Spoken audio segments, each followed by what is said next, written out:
3. Beto. July 2031 to October 2032. The original on-air outburst that made him famous was before the Great Disaster. Later accounts conflated the dates, which suited the overall narrative of the origin story of Beto McCoy. But let the record reflect, Beto was always a bit spicy. They were still 4 months outside Mars' orbit when they did the final live on-air interview with Space News Today.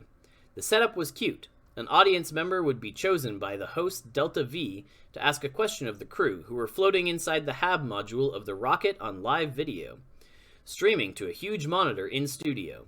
During the 2 to 4 minutes of lag while the question traveled across space to the rocket, the astronauts would smile silently and do cheerful funny things like twiddle their thumbs. Then they'd answer the question. Then they'd wait silently as though listening to the host for 10 seconds. Then they'd wave and say bye-bye for 5 to 10 seconds, then switch off the audio and video connections. During the 4 to 5 minute round trip delay to get the response, the host would turn her attention to the NASA chef accompanying her in studio, and he in turn would explain to the audience the meal plan for the day on board. In this way, the American public would get a tiny science lesson about the vastness of space and enormity of the accomplishment, while also consuming a morning-appropriate segment that brought our heroes' everyday lives down to earth. The host would catch the answer and quickly thank the astronauts, and they would appear to say goodbye and end the segment. Delta chose an audience member seemingly at random, but in reality had looked at the audience through her New View Model S glasses and quickly scanned the 3 people highlighted. As she focused on each one on screen, she could see the person's first name, university affiliation, and notes from her producer. Donald, Howard University. Questions about forms of governance in early Mars settlements. Celia, NYU, likes the environment. Rusty, LSU, wants to know how to become an astronaut. Boring. First kid, too political. The girl would be earnest and smart. Delta pictured hardworking immigrant parents with a dry cleaner business in Brooklyn. Celia at NYU on scholarship with an approaching engineering degree, probably grad school next. As soon as Celia opened her mouth, Delta knew she had miscalculated.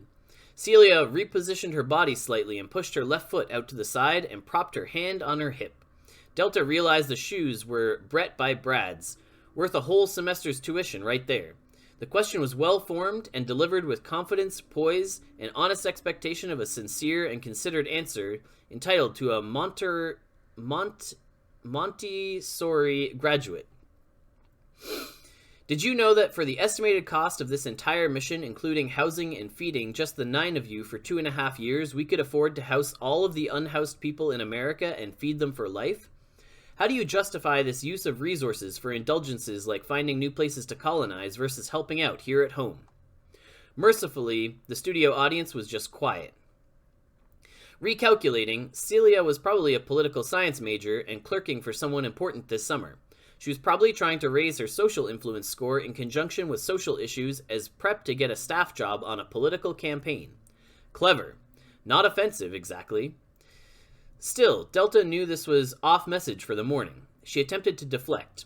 Turning and facing the screen with the still smiling faces of the astronaut corps, 4 minutes in the past, Delta smiled broadly and said, "What a great question.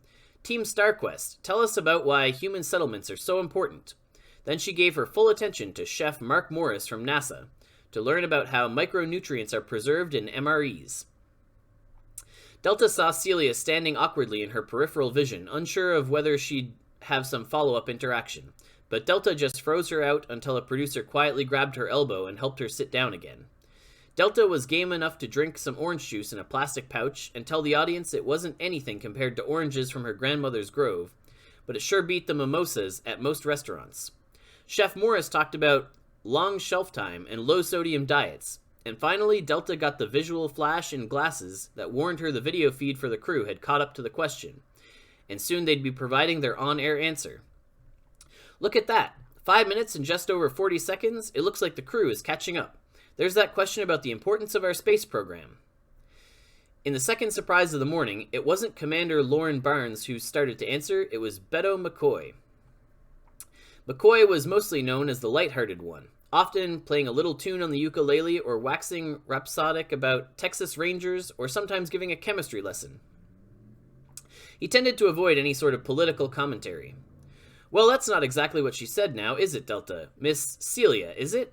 Celia, I certainly agree it would be a good thing if we all got oriented around the things on Earth that would serve the common good, but it seems like we're just not wired that way.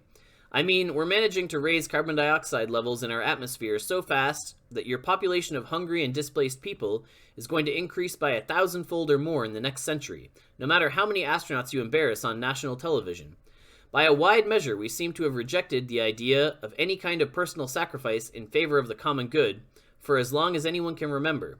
With just the tiniest of efforts, for example, we could create a great national park in our country, a Buffalo Commons, that would act as a carbon sink for the continent, while restoring some gorgeous land to its native splendor. In a true irony, the regions of the 8 states that would be affected by this, including my own state's West Texas region, have been naturally depopulating for nearly a century. It's like humans as a whole have some wisdom. The idea of Buffalo Commons has been around since before I was born, but it has only managed to collect momentum in the very fringes of public culture. These are the types of sensible things we could rally around together, but we do not. However, time marches forward, and our species has grown to the point that our consumption of resources cannot be met by our beautiful home planet. Just to make sure you continue to have enough lithium in the batteries used to make the watches and glasses that allow you to learn about this stuff, some of us have to get into space and collect resources from asteroids. It's the only way we're going to live long enough. Excuse me. That's the only way we're going to live long enough to be able to house all the people without homes. Although with the clarity of mind provided by a long and tedious voyage, punctuated by the occasional terror that is this spaceship, I can sincerely suggest, why don't we just start by taxing the churches, and let them take tax deductions when they actually do their jobs, caring for local communities, housed or unhoused, and I'll keep on finding us more minerals. Beto finally fell silent. Then the crew of Team StarQuest, well trained at following checklists and momentarily too stunned to be entertaining on their feet, simply waited the 10 seconds as instructed, and then waved and said, "Bye-bye, talk to y'all soon, God bless the USA." Then Lauren switched off the AV feeds. We have about 5 minutes until we hear from Terry back in Mission Control. Shall we do a quick medical check? Hopefully you have a fever. Beto wasn't really in the mood for Lauren today. Still fully in the throes of righteous pride at his absolutely correct outburst, he unwisely rolled his eyes and floated up towards the bridge. Lauren, honestly, can't we just drop the rah-rah just a bit? NASA's not even in charge here, and you know as well as I do that Leon Dusk loved what I said. Beto saw the flash of anger on Lauren's face before it turned to genuine compassion. I know you're frustrated, Beto, but none of the discussions among the powers that be have anything to do with this mission, nor will your emotional investment in them help us succeed. Always about the mission. That's why she was the commander. Discussions? We've been cut off at the knees, Lauren. That annoying girl was at least half right. If we're not working on mining in situ, we're on a bit of a boondoggle, aren't we? It seems like our scope keeps getting reduced, our PR keeps getting reduced, and we're told less and less about why. We're only here because Dusk embarrassed the Duval administration. If he'd sent in his private astronauts instead to be the first boots on Mars, we'd be on that Boeing rocket that's shadowing us, working on whatever the real priority is. Lauren looked like she was struggling for the right measured response, but was rescued by the sudden incoming message from Terry. StarQuest, this is Mission Control. Given McCoy's emotional state, please rotate him to immediate crew rest in his quarters for the next 36 hours. Medical update requested. Beto rubbed his eyes and sighed. When he looked up, Melnick was floating in the hatch with the medkit and apologetic look. Beto submitted to the thermometer in his mouth and flashlight in his eyes. Mission Control, this is Chris Melnick. McCoy vitals are all nominal. No one said anything as Beto grabbed his notebook and floated back towards crew quarters. He was almost out of earshot from the bridge when he heard the next message come in. Terry again, but sounding, if possible, more irritated this time. StarQuest Mission Control. Reduce McCoy crew rest to 18 hours, then McCoy is to record a 5-minute layman primer on asteroid mining for Mr. Dusk's Twitter. Please send a draft for editing in 24 hours. Acknowledge. Thank you. Beto was starting to have that feeling in the pit of his stomach that told him that sometime soon he was going to realize that he had been the jerk after all. Whatever. Everything about NASA was starting to chafe him. No, not NASA. NASA's bosses. The government. Being a government worker. Being a mushroom. Kept in the dark and fed. Beto pulled out his notebook and began to sketch diagrams. He dusted off a little orbital mechanics and looked at the pork chop plot he had been sketching for their return from Mars.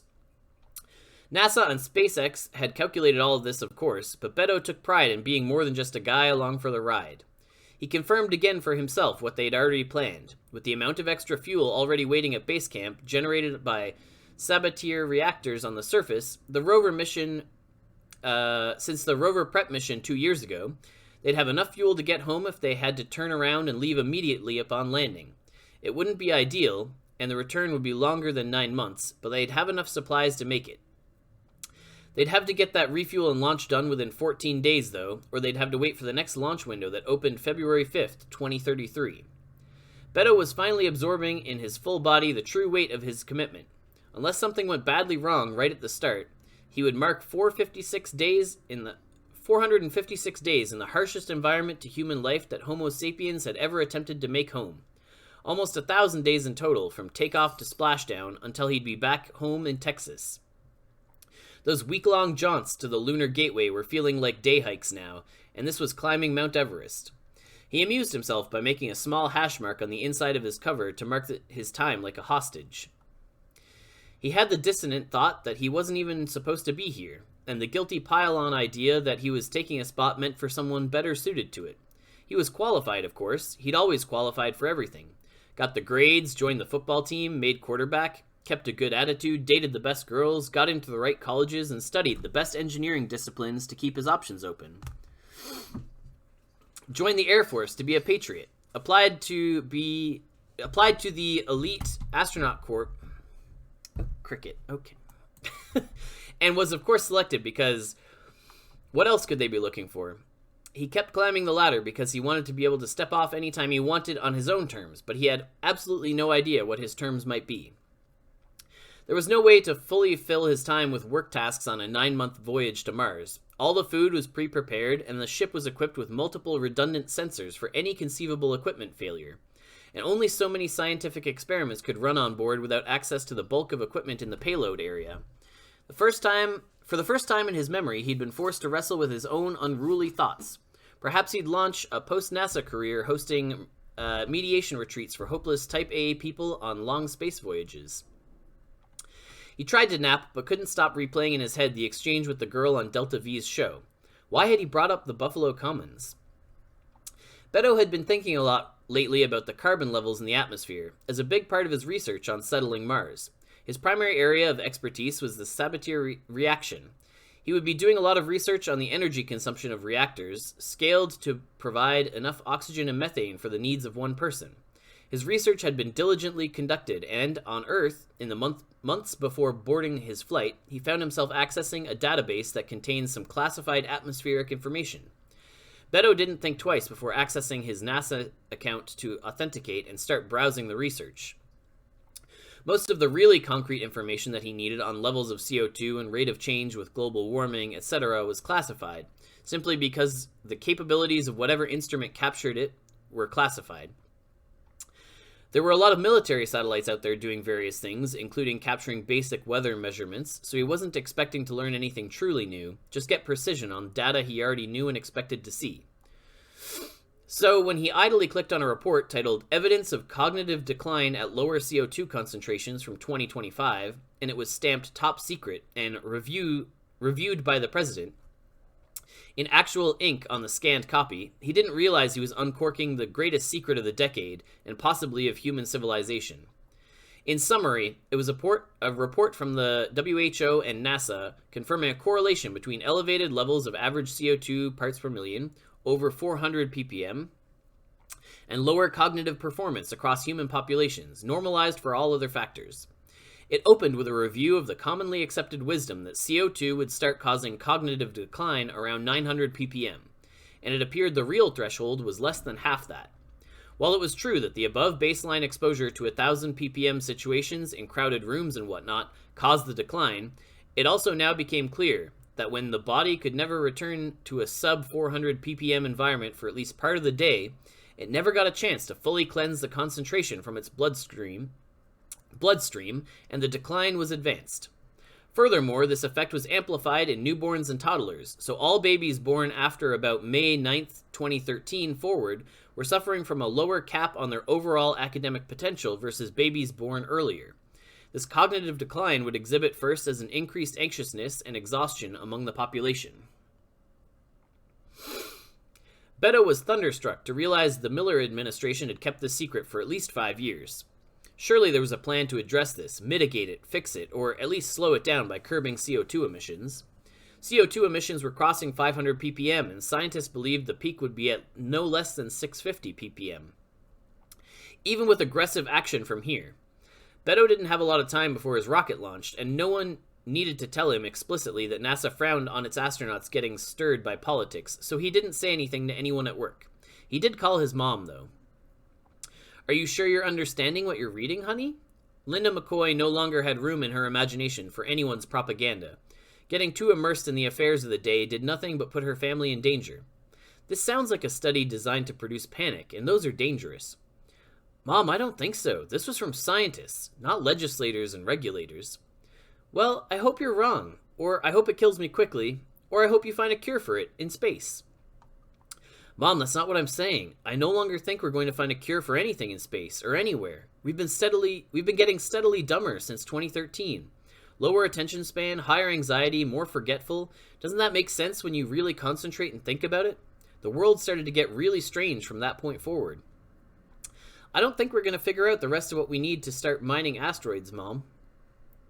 And even if we do, we're going to get dumber for the next 200 years or more while CO2 levels continue to rise. We're going to go backwards during that time. I don't feel like I'm doing anything meaningful for anyone." "Oh, honey, you can't think like that. The loss of hope is the most toxic thing in the world. If you really believe all this is true, then you need to go find a way it could be better and just keep this whole thing to yourself until you have that answer." Beto took off 10 days later, and his mom was cheering him on from Mission Control. November 7th, 2031. The landings came off as planned. The support starship landed first 1 kilometer from the base camp.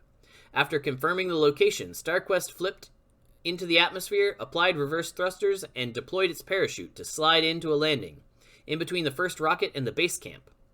Beto and the team sat quietly for a moment in wonder. They'd done it. They were the first humans to ever land on Mars, and they began to adjust to some gravity after 9 months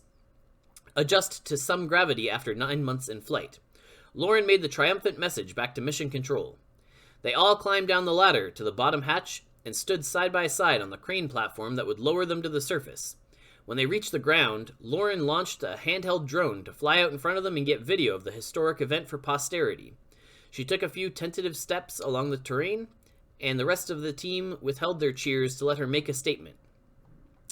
"On this day, the human epoch on Mars begins. It is our honor to begin work to restore the planet to nourish us and to continue to spread life through the solar system." Beto smiled slightly as he waited his turn to depart the platform.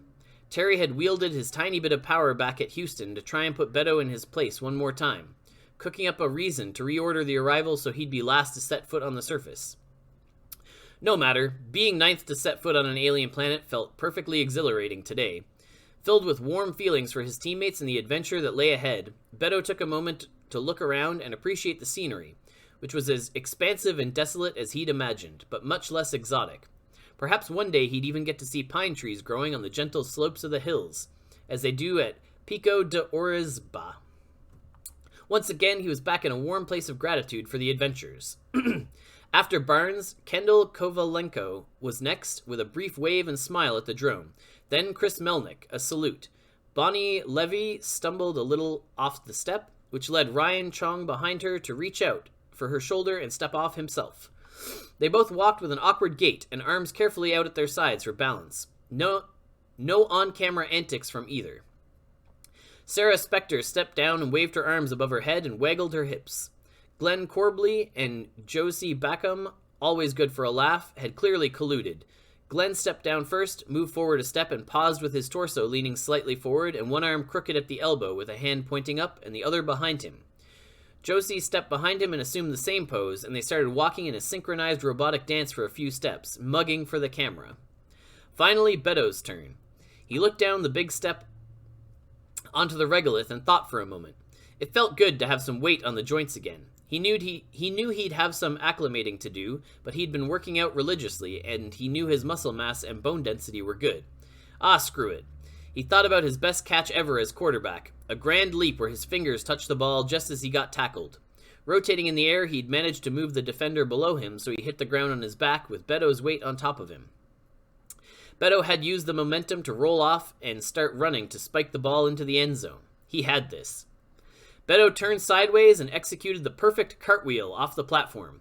Miscalculating slightly for no air drag and the increased rotational velocity as he came off the raised platform, he came up a little fast, so recovered by doing a second cartwheel in sequence, and ended with both hands up, waving and smiling at the drone. It felt fantastic, and he knew the folks at home would love it. Then he turned his head and saw Lauren's face through her visor, though it wiped the smile right off his face. She was right. If he'd torn a hole in his suit or hit another astronaut, he was a hazard to himself and others. He vowed to get back to towing the line. Through the helmet comms, he said, "Sorry, I just got a little excited." The team established local control with the rover over at base camp, and Chong drove it expertly with the tablet to their position. They lowered the first container with their arrival gear onto the rover's roof. Climbing inside, they settled in for the short ride back to camp.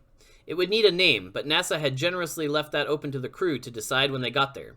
By NASA standards, this was to be a highly autonomous operation, with a 17-minute one-way communication lag between the planet. It wasn't practical for mission control to try and handle the crew like they were remote mouse pointers. Beto comforted himself with the thought that NASA was excellent at what they did, and they had done a full psychological battery on him. Sure, some of his free thinking was thought of as valuable. Surely some of his free thinking was thought of as valuable. In just a few minutes, they had arrived at camp, which Lauren was calling Waterloo as a trial balloon. It was a sturdy-looking concrete dwelling with big windows. They drove into the garage/airlock and waited for the rover to be rinsed off and air recycled before they disembarked. They all descended the stairs to the ground while wearing their suits just to be safe. They walked through the acoustic scrubber to vibrate the dust from their suits, and they toured the facility briefly. Then, returning to the airlock to remove their suits, they entered the hab properly. Beto stretched his arms over his head and did a few torso twists. It did feel good to be on solid ground, and at 1/3 weight was a trip. Beto bounced on the balls of his feet a couple times to test the feeling. "All right, that'll do, Simone Biles," Lauren noted dryly. Josie piped up from the comm center where she'd taken up a chair. "Look, Beto, you're a meme." Josie scooted the chair back and showed her scrolling Twitter feed, which was full of gifs of Beto cartwheeling and variations on the phrase, "Sorry, I got a little excited." He didn't have a chance to say anything before Lauren made an actual tired lady facepalm and said, "Okay, fine. You've got the first shift on comms and media." November 21st, 2031. Back at home, Grandma Calvo would be getting to work brining a turkey for Thanksgiving. No one in the family ate much meat anymore, but they kept some traditions. Only Grammy retained the ancient knowledge of cooking a bird to keep it moist, which Beto and his cousins kept trying to establish as an old Tejano recipe. But Grammy was unsentimental every year when she'd explain that she'd learned the overall technique from Alton Brown's cooking show, where he broke down the science of temperature and salinity and whatnot. The Moncalvo McCoy clan were rationalists through and through. Here at base camp, Corbley was doing his best to dress up some MREs with all the fixings in the microwave. He was wearing a festive Thanksgiving apron and chef's hat. He'd managed to harvest a few tiny lettuce leaves from the new greenhouse and some cherry tomatoes they'd grown in flight and harvested not long after landing, so they'd have a little fresh salad with their dinner. A drone was buzzing around his head as he described what he was doing for the team, probably a new segment on Space News Today, and so Beto remembered to keep a cheerful countenance and wave when the camera pointed his way. Privately, though, he was marking his own milestone. They were outside the pork chop to return. February 5th, 2033 or bust. 452 days to go. Hey, all you great-looking folks. This is Beto here at Camp Rubicon. We are 100 souls into the mission to make humans the first multi-planetary species. You know why I call this Rubicon? Because we can't go back. We're at a point where we need to do this. Did you know that? That's right, we humans need more space to roam than we have on just good planet Earth, so we're expanding into the rest of the solar system, like a college grad moving into a condo. This puts us really close to the asteroid belt, which has lots of minerals and metals we need. Since we've mined a lot on Earth, it's also easier to process those metals into final products and send them back into space or home to Earth, since we have a lower gravity well here. More on gravity wells in another segment. So that's why I'm here, trying to make this place habitable. Today I'm painting some of this bioluminescent paint on the inside of this lava tube. We brought these cans all the way from Earth, but the paint is made from algae, and we're working on growing all the ingredients here so we can manufacture more of it if it works. It seals these walls, which contain a dust called perchlorate. Perchlorate is found on Earth too, but here it's in concentrations that are highly toxic to humans, and unfortunately it's in all the dirt here. This paint contains the bacteria that consumes perchlorate and outgasses oxygen. It also glows in the dark, which is a really nice feature since we humans will be spending a lot of time in underground places like this. Why is that? Well, solar wind and meteors. That's right, that big thick blanket of air on Earth is kept there by its magnetosphere, and Mars lost that billions of years ago. All that air pressure provides all y'all with the luxury of just walking outside and breathing. Ain't that something? It also prevents lots of small meteors from crashing into the planet every day. Like this. Editor's note, please splice in a few seconds of video of that steaming little crater I filmed 2 sols ago. So tiny little rocks come flying in here every day, and they sometimes hit our pressurized habs and so forth, so we're looking to take advantage of the natural shelters we have available to us as much as possible. One day in 100 or 200 years, heliophysicists believe that we'll be able to construct an artificial magnetosphere for Mars way out in deep space, and that'll let the atmosphere warm and thicken here. With a warm, wet surface, we can plant grasses and trees that exhale oxygen and make the gaseous mix at the surface closer to something we can breathe. We might just be 10 generations away from humans walking in shirt sleeves right out here on the surface, maybe with a little supplemental oxygen. But right now, those future generations need all of us to keep making plans that will let them live as well or better as we live on Earth right now. So we need to keep learning and improving. I got another question from you all about the Buffalo Commons idea. If you do your research, you'll see that we can make a big impact on reducing carbon dioxide in our own atmosphere by taking actions like the Buffalo Commons, and we can live better now while we prepare for a better future. We just need to focus. Get outside, pay attention, and focus. It'll be a heck of a lot cooler if we do it together. Okay, that's about enough for today. Beto out. Beto pressed stop on his wrist display and sent the segment to NASA. He finished painting a wall with the white paint and tidied his supplies into a mini rover. Less than a year to go. He was starting to feel good again. He had purpose in his mission and a plan forming for when he got home. He wanted to work on making Buffalo Commons a reality. Sol 214. That's June 14th for you guys at home. I'm approaching the halfway point on this mission. Not gonna lie, looking forward to steak dinner on a beach somewhere. Beto was about to report on methane production and oxygen production when he heard Chong cry out from the other room. Kovalenko, did you see that strike out north, maybe 500 meters? Kovalenko was outside the hab in her suit, setting up a case full of drones, called dragonflies, to map in fine detail the surrounding 30 square kilometers. She reported back through the speaker on Chong's panel, "No, but I see the dust cloud. I'll go check it out." Okay, Chong sounded nervous. The dust cloud in question was a distinct plume about the size and shape of the tornado that flattened Dorothy's farm in The Wizard of Oz. Due to the thin atmosphere and reduced gravity, dust that got it stirred into the atmosphere tended to hang in space for much longer time than it would on Earth. Something wrong, Ryan? Beto looked around to see if he could spy Lauren nearby. I got a visual on it. My eyes might be playing tricks on me, but it was falling too slow. As Beto watched Kovalenko clamber carefully into a buggy and start driving towards the dust plume, Chong used the inside panel to dispatch one of the dragonflies to mark the spot where it was beginning to settle.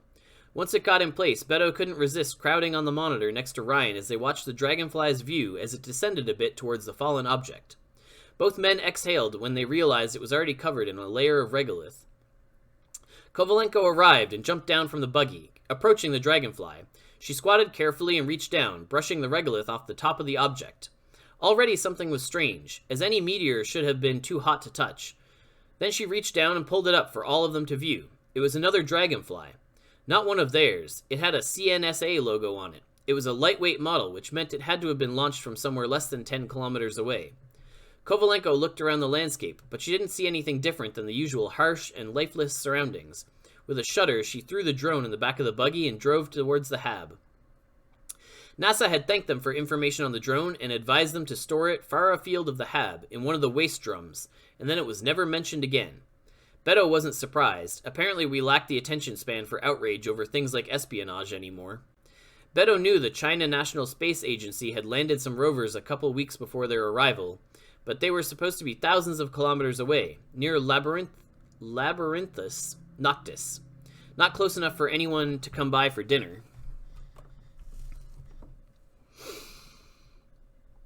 October 1st, 2032. 127 days left, something like 123 souls. There was an uptick in momentum building around camp, as the team started preparations to go home and leave the base intact for Crew 2. StarQuest's return flight was scheduled to depart February 5th, and Crew 2 wouldn't arrive until the end of the year, so plans had to be made for automatic watering of the plants in progress in the greenhouse, long-term protection of tools from the elements, and so forth. Beto joked with Barnes that he should try and hit one of the flying dragonflies with his golf ball, and they could reinvent skeet shooting on Mars. Lauren made a show of protecting the case full of drones as he walked by her outside in a light suit. It was an especially clear day and warm outside. Beto had warm feelings for the universe and all the people in it.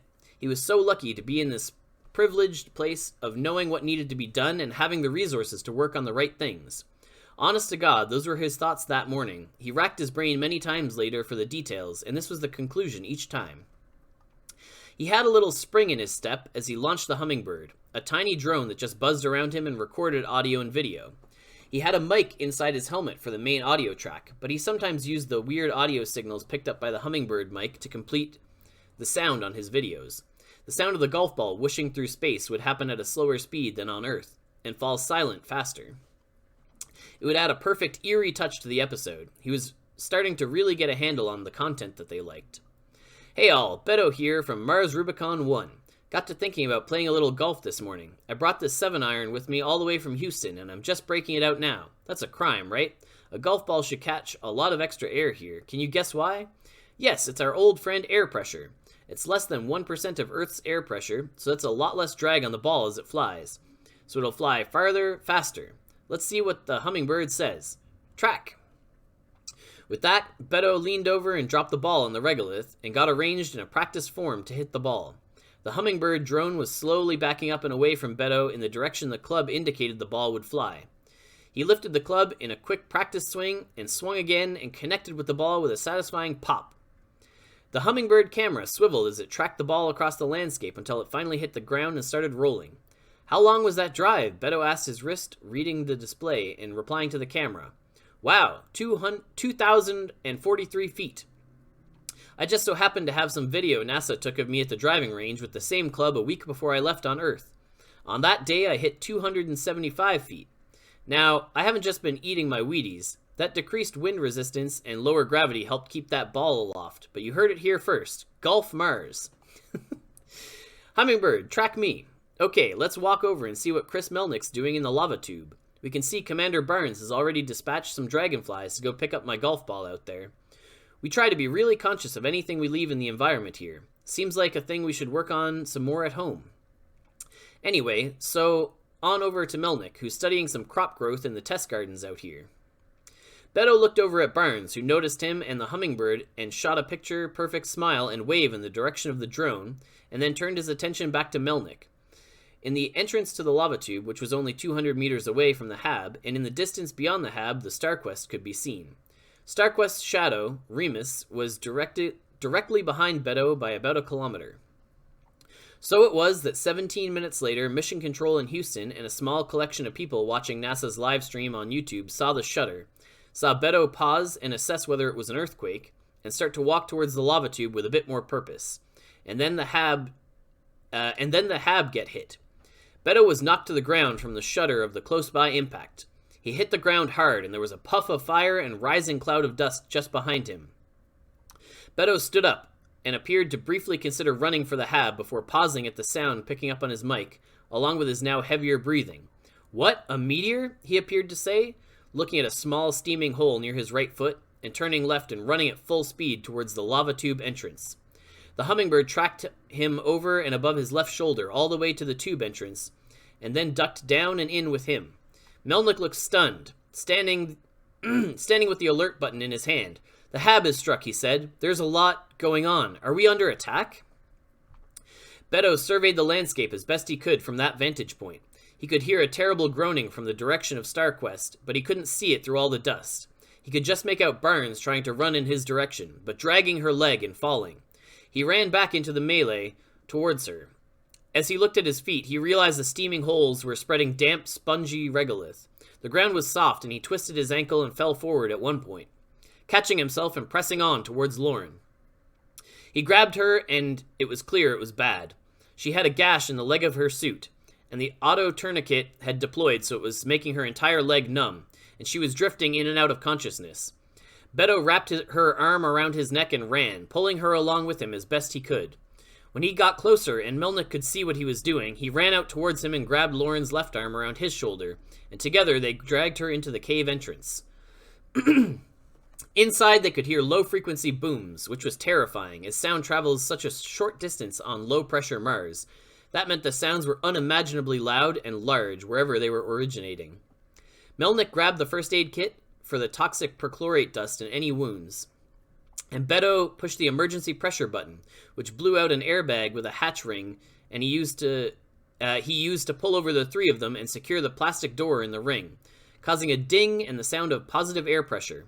At this point, the hummingbird was outside the giant plastic bag that was the emergency shelter, but it was still tracking Beto, so it saw in shadow through the translucent plastic as Melnick and McCoy cut off Barnes' suit, wiping her down with what was probably perchlorate wipes, and then Melnick dressing and bandaging a wound on her thigh while McCoy removed her helmet and squeezed some water into her mouth. Then he covered her mouth and nose with a respirator. He and Melnick then carefully wiped all the dust they could see off themselves and the interior of the bubble before taking their helmets off and stripping down to their undersuits. At that point, the comms receiver dish and its backup were both destroyed, so the hummingbird stopped transmitting. It kept flying outside the plastic bag, fixed on McCoy's location, until it ran out of batteries 4 hours later and flew quietly to the floor and stopped. It startled Beto, who had been sitting up awake alone for the last hour. He'd been trying to watch what he could through the layer of thick plastic, now a bit foggy with condensation, out through the mouth of the cave and towards the hab and the two rockets standing unprotected. Those were definitely rocks raining down. Ejecta. There had been an asteroid strike nearby. That he was certain about. There was another low boom. He saw in the middle distance a puff of fire quickly extinguished. Must have been the saboteur reactor, igniting the methane in its storage tank fed by the oxygen tank next to it until the oxygen was consumed. That was definitely bad. Beto couldn't see through the dust if the hab was totally destroyed, and he had no network access on any device that he could access. He kept hearing a terrible groan, and finally he was impelled to try and see further to the north of his field of vision by pulling the whole shelter towards the mouth of the cave. Barnes was unconscious on the floor of the cave. She hadn't quite regained consciousness completely since the incident began. Melnick had finally collapsed when the adrenaline wore off, and curled up on his side and closed his eyes. Beto pulled on the shelter till it was snug around the two of them at the back of the cave, and peeked out around the corner. There he saw the emergency lights on all over StarQuest as she listed to a terrible angle off the vertical, and the metal groaning each time she shifted. Finally, the other saboteur reactor between the rocket and the hab blew much like the other one, and for a brief moment the entire landscape was well lit. Beto could see the terrible truth that the hab was rubble, and their ride home was listing precariously. It would never fly off the surface.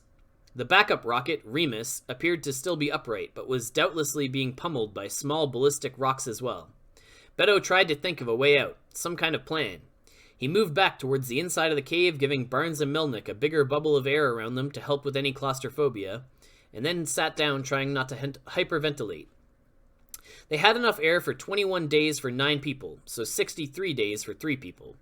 They could reach the emergency MREs and water, which would last 30 days, and they just needed to figure out how to get enough food and fuel onto a working rocket to go home.